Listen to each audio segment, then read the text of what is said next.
"You traitor. I feel so relieved now that you're gone." These were the words my boss said to me when I was falsely accused and fired from the company. At that time, I thought it was the end of my life, but I never imagined such a turn of events. My name is Robert. I worked for a stationery company, designing stationery products. I've loved drawing since I was little. When I was in kindergarten, I used to draw lots of pictures on drawing paper with crayons my parents bought me. This didn't change as I grew up. In middle school, I joined the art club. The art club was mostly girls, so at first I felt a bit awkward, but I soon became friends with another boy in the club, David. He also loved drawing since he was little. Talking about our favorite art with David was the highlight of my days. After graduating from high school, I went to a vocational school to study design. The level of my peers was high, but that only served as great motivation for me. When it came time to start job hunting, I chose this stationery manufacturer as my top choice. I thought it would be wonderful if the products I designed were sold and used by people. I resonated with the company's philosophy of creating designs that delight customers, so I decided to apply. I was overjoyed when I got the job offer. "Good for you," David congratulated me. We had remained close even after graduating from middle school. He had also secured a position as a designer at a different stationery company. "Congrats on your offer too, David. Let's both do our best," I said. And so, we both started our careers as designers. Once I joined a company, I worked hard. I was fulfilling my dream job, so every day was enriching. I studied tirelessly, not wanting to fall behind my colleagues. My efforts were recognized by my boss then, Jason, who let me handle the design of new products in my first year. Unknowingly, I became one of the most successful among my peers. The good news continued. In my second year, I started dating a woman from the same company. Her name was Jennifer. She was a beautiful woman with big, expressive eyes. When I worked late, she would tell me, "Don't push yourself too hard." I was drawn to her kindness. A year after we started dating, I proposed to her in a fancy restaurant, and we happily became husband and wife. On our days off, we enjoyed shopping together and had a great time. Divorce seemed like something that would never happen to us. However, in my fourth year at the company, an incident occurred that disrupted our happy days. My direct boss changed. His name was Michael. Michael was the worst, unlike his predecessor, Jason. He was terribly biased. While Jason listened to the opinions of all his subordinates, Michael only valued the opinions of the employees he liked and coldly brushed off the others. I don't know why, but Michael had it in for me and treated me especially harshly. "This design is no good at all. What were you thinking?" Michael would say things like this and berate my proposals.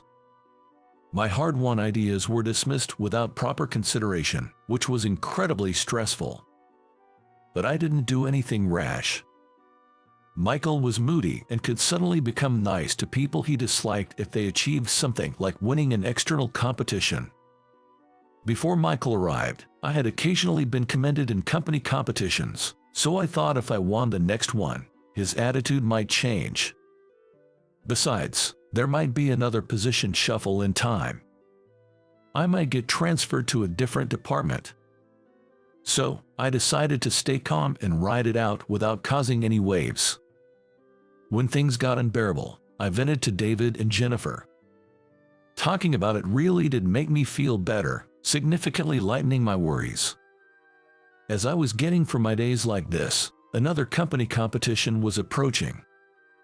I worked tirelessly, sparing no effort for my ideas. And it paid off. I created what I thought was my best design yet and submitted it. On the day of the results, I won first place. The winning design would be commercialized.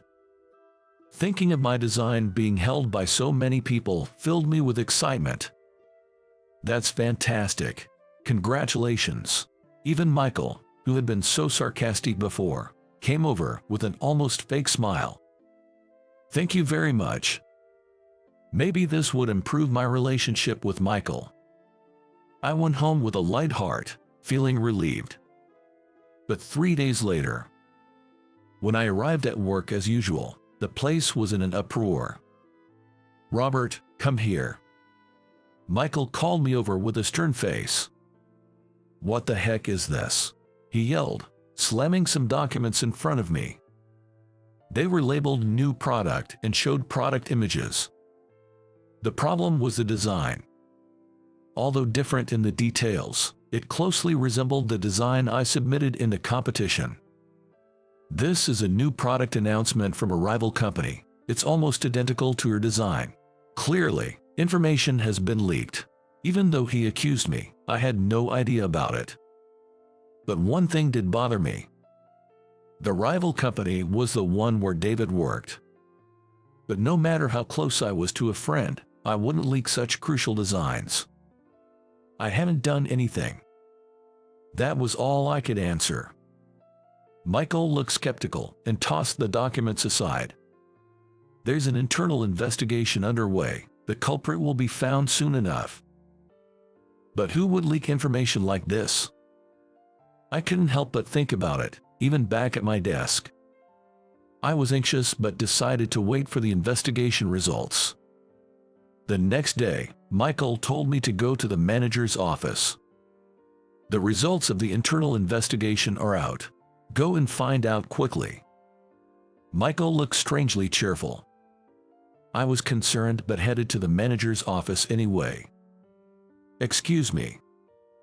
As I entered, the manager, Chris, was sitting at his desk with a grim expression.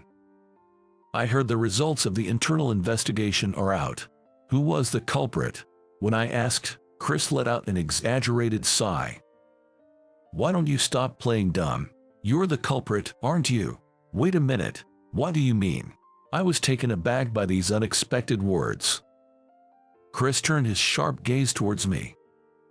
It turns out that a friend of yours from middle school works at that rival company.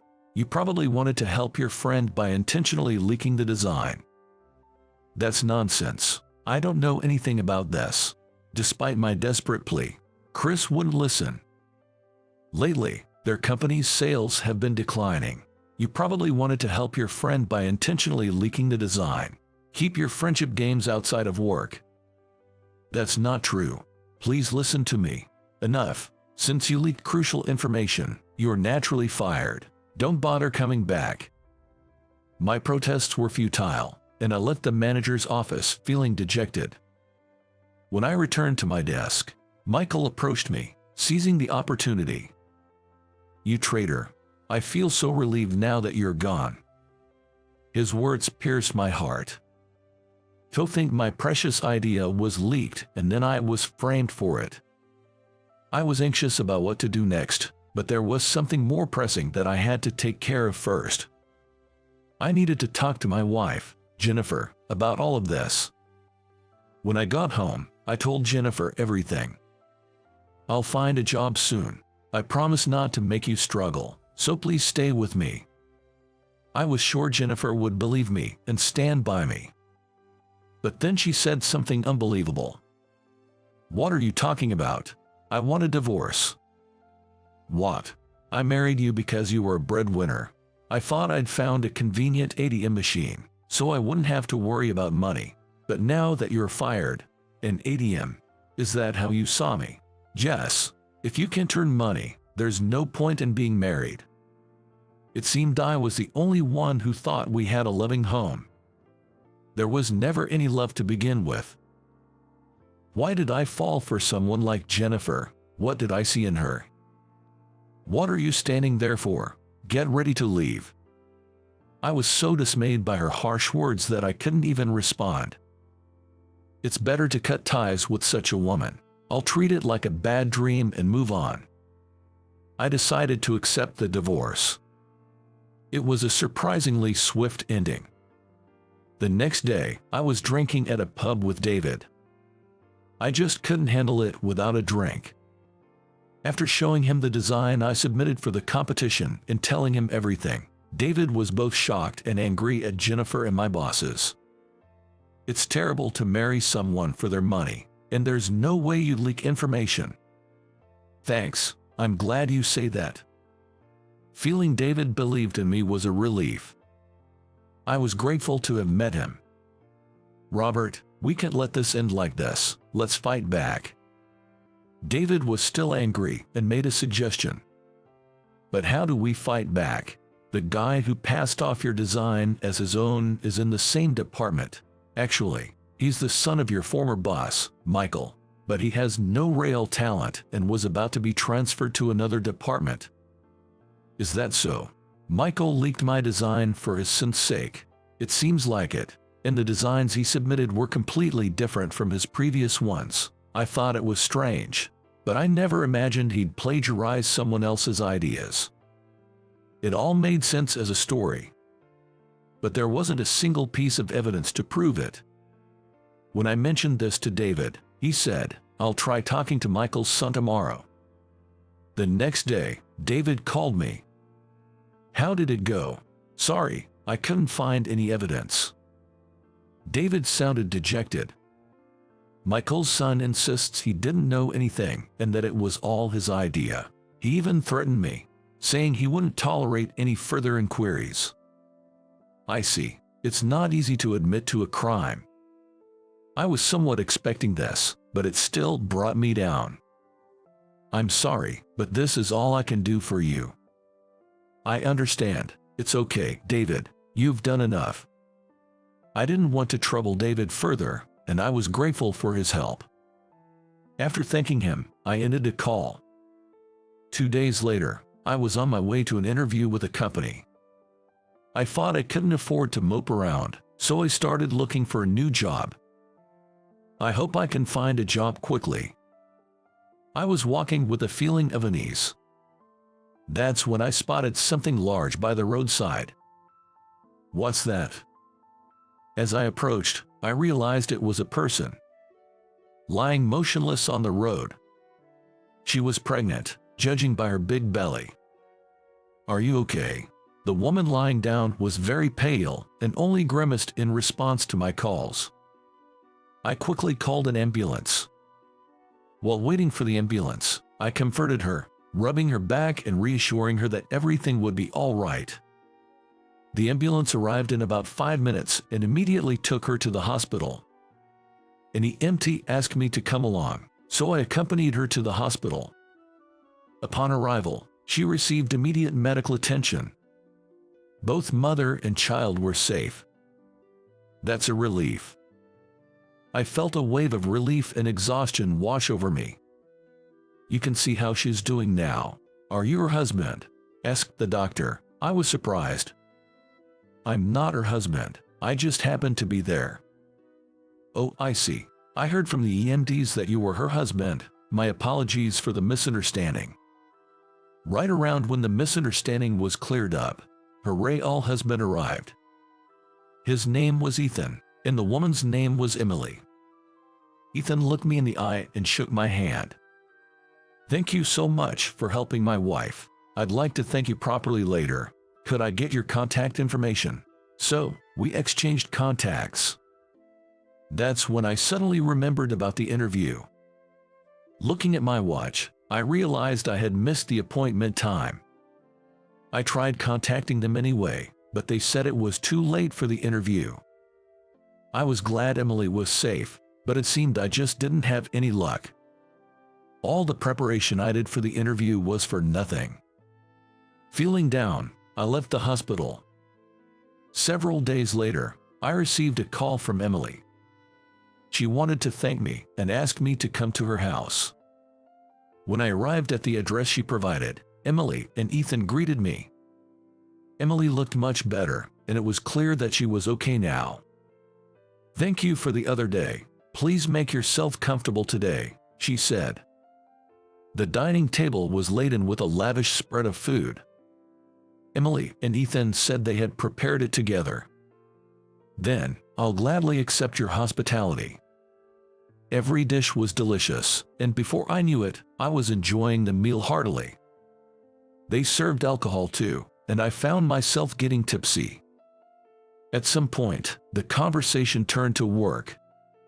Fueled by the alcohol, I ended up spilling everything about being harassed by my boss, being wrongly accused and fired, and even my divorce. After I finished, Ethan and Emily looked contemplative. I was wondering what they were thinking when suddenly, Emily said something unexpected. "Robert, aren't you angry about being treated so terribly? If you want to fight back, we'll help you." I was taken aback by her sudden offer. I did feel awful about being wronged, but without any evidence, I thought I had no choice but to accept my fate. "I appreciate it, but without evidence, there's nothing we can do." That's when Ethan smiled. "Actually, I'm a detective. I can conduct various investigations. Plus, Emily's sister, Lisa, is a lawyer. We can surely help you."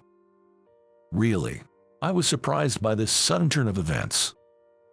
"Robert, you're a wonderful person who doesn't hesitate to help others in need.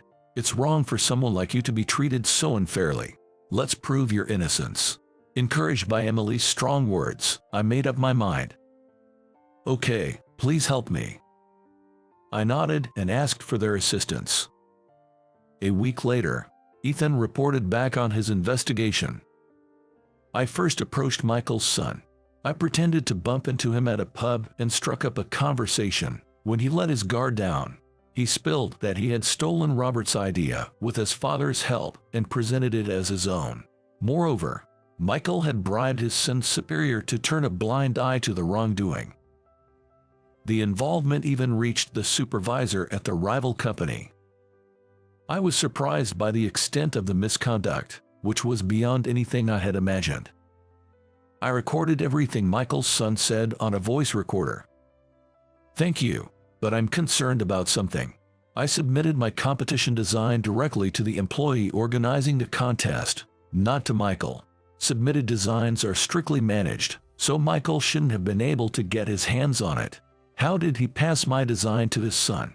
Ethan hesitated before speaking. "About that, it seems your ex-wife Jennifer is involved. Didn't you bring the design home to work on it before submitting?" "Yes, I did.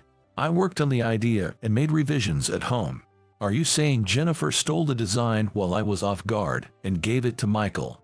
"It's possible. From what I've found, Jennifer was apparently having an affair with Michael." Ethan showed me a photo. There were Michael and Jennifer, looking intimate as they entered a hotel. I can't believe this. I was shocked and angered. It's unforgivable that they did this behind my back. "Yes, Lisa has approached your former company and arranged a meeting with Michael to reveal the truth." A few days later, I went to my former company with Lisa. In the reception room, Michael was waiting. I explained our deductions based on the evidence, trying to contain my anger. But Michael was stubborn and refused to admit anything. I couldn't back down now. As I persisted, Michael finally lost his temper. "Enough of your accusations. If you continue, I'll have you thrown out." That's when it happened. "Perhaps you should calm down a bit," President Thompson said as he entered the reception room. At his entrance, Michael immediately turned pale. "Michael, all the evidence is here. It's in your best interest to admit it."